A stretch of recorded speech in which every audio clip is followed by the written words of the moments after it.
Disclaimer: any advice I give in these videos is just my own personal advice. It may or may not work for you. These videos are more of a rough outline to self-improvement, not a step-by-step guide. I will never make a video on something I haven't improved upon or gone through myself. Also, I'm not sponsored by any brand or app I talk about in this video. These are just my opinions.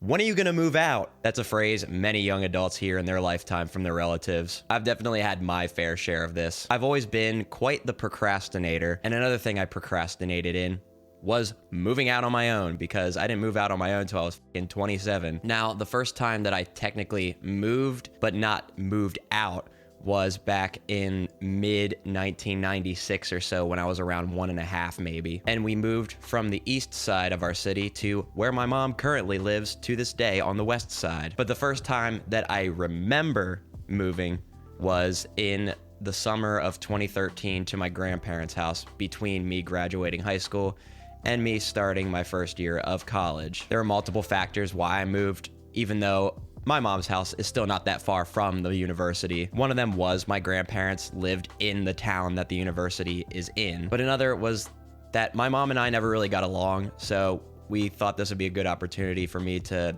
get away from her for a bit. So I moved into my grandparents, and all was good for a time. That was until I pulled a classic Dylan and just stopped going to school. Now, the bad part was not that I dropped out, but that I didn't tell them that I did. But when they did eventually find out, I moved back into my mom's, but now I had to find a full-time job, and she wanted me to pay her a little bit of room and board because of that. I did eventually find a decent job that was very stable, although this job came with a lot of stressors that I did not think were worth it. It all came to a head around early 2018 or late 2017, when I must have done something that really pissed my mom off, and she blew up on me and said that I had to move out in a certain amount of time. Now, this didn't worry me that much, because I know my grandparents would have taken me in, because my grandma knew that my mom and I didn't get along. She always had an offer for me to live with her if anything went down with my mom. So in January of 2018, I yet again moved into my grandparents' house. And in April of that year, I got a new job, which I still have to this day. Throughout the years of living with my grandparents,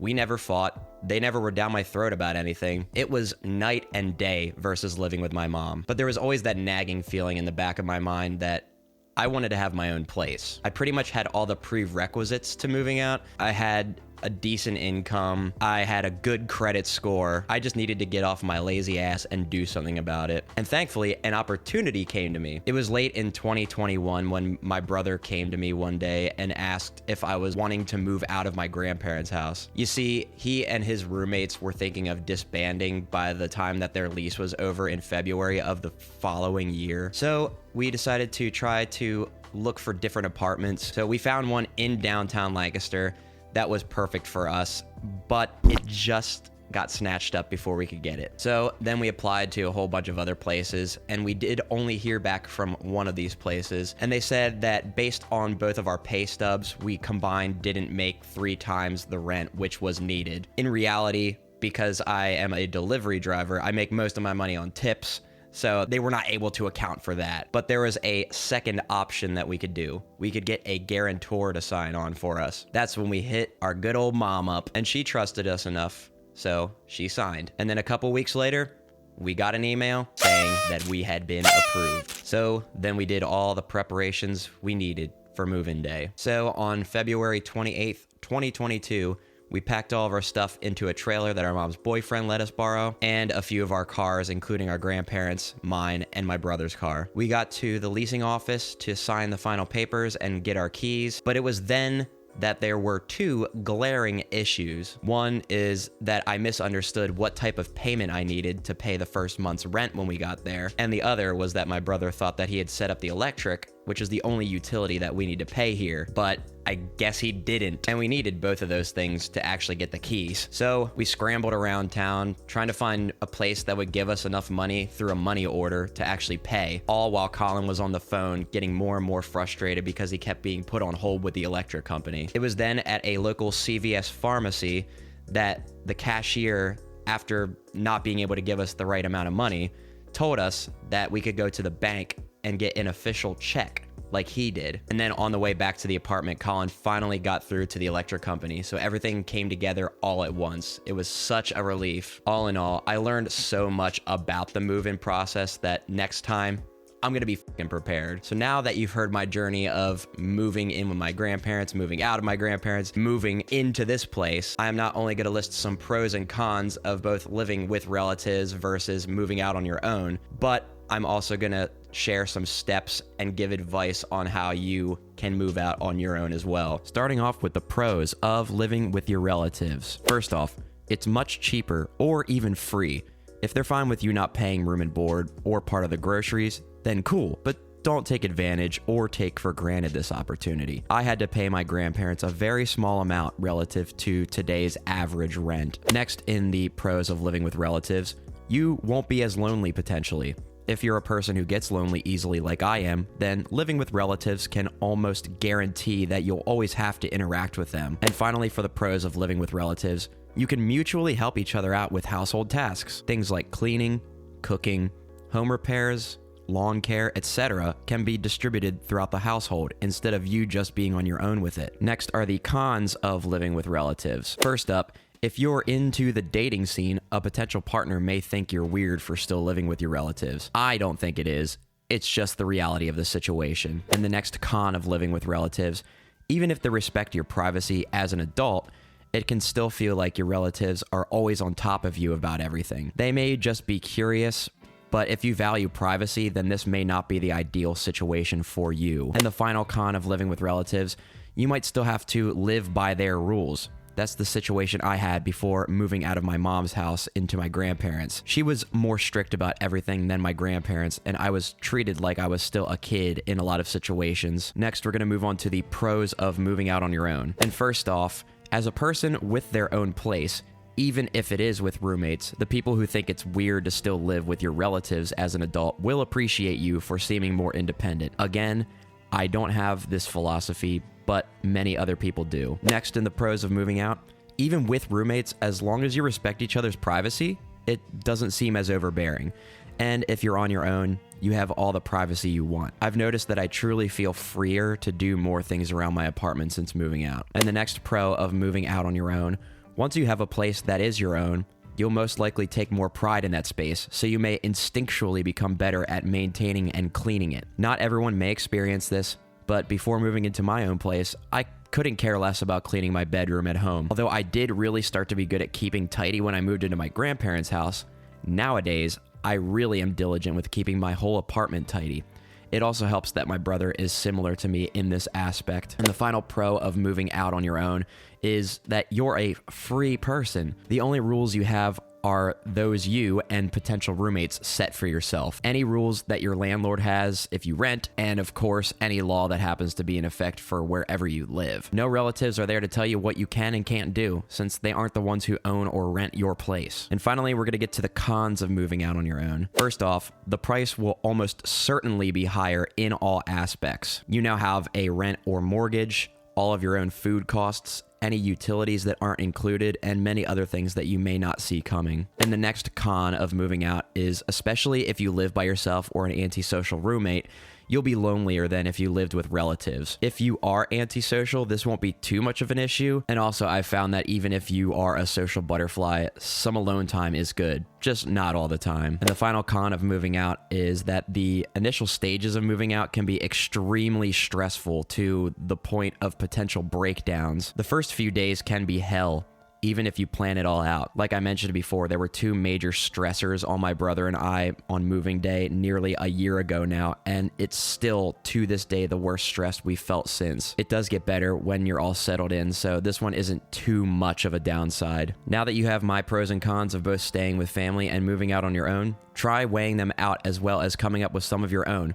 But while you do that, let's now talk about steps and advice that I can give you about moving out if you do decide that it's the right time. So starting off with the first step that I have for you guys, you gotta make sure that you're ready to move out in general. Evaluate all the circumstances and work with what you have. Consider your income, your credit score, the maximum price that you're willing to spend, and if you want/need to have roommates. Next, if at all possible, save up a good amount of money before deciding to move out. Any extra or surprise expenses can and will pop up, so having that emergency fund is key. Next, if you decide you want a roommate or roommates, either ask around within your family, friend group, or workplace, as long as you're comfortable with these people and you believe them to be trustworthy, or put out ads for roommates on websites, if that's your thing. Make sure that if you do the latter, to vet out these people, since you most likely do not know them. Next, once you know what you want to do, either start looking at places on websites like Zillow or apartments.com, on direct websites of apartment complexes that you have seen around,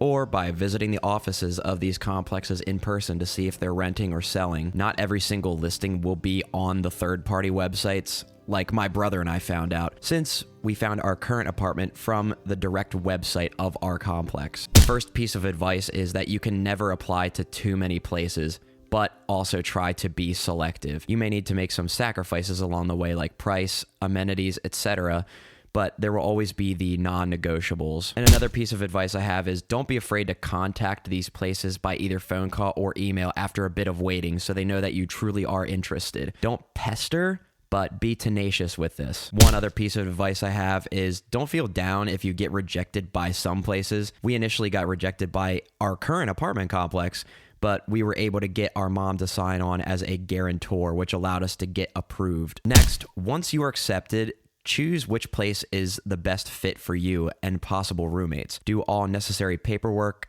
/ online forms as a group if you do have roommates, and submit all said documents. It'll make everything go much more smoothly if you just get it done as soon as possible. Next, make a list of stuff you'll need to have at least by move-in day, and other stuff that you can acquire later on. That way, you don't need to scramble around if you forgot a necessity when you move in. Another piece of advice I have is, if at all possible, utilize family and friends. Don't take advantage of them, but if you have willing family members and or friends to help with the whole process, definitely take that offer up.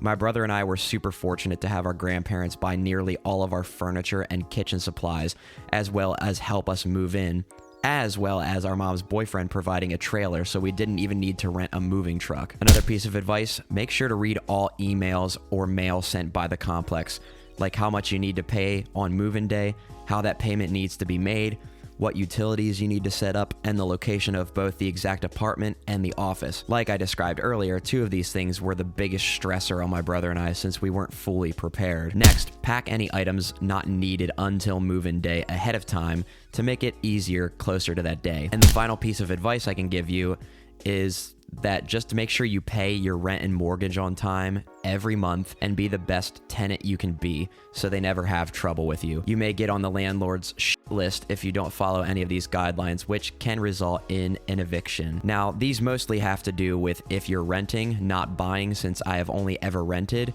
and I only ever talk about things I've gone through, but hopefully these steps make it easier for those wishing to move out on their own. Now that you have my personal experiences with moving out, my pros and cons of doing so, and some steps on how to go about the moving process, I hope that now you can make a more informed decision on whether or not you're ready to make the leap. If you found my channel through this video, what I do here is realistic self-improvement style content. I never and will never talk about a subject that I personally haven't gone through or improved upon, so rest assured that I have the experience, and it may help you too. If you like what you watched today, consider liking the video so it gets out to more people like you. And I'd love if you subscribed to my channel for future self-improvement videos. Also, let me know down in the comments your experiences with moving out on your own, and if any of my advice helped you, come back to this video and tell me about it. And I will see you guys next week.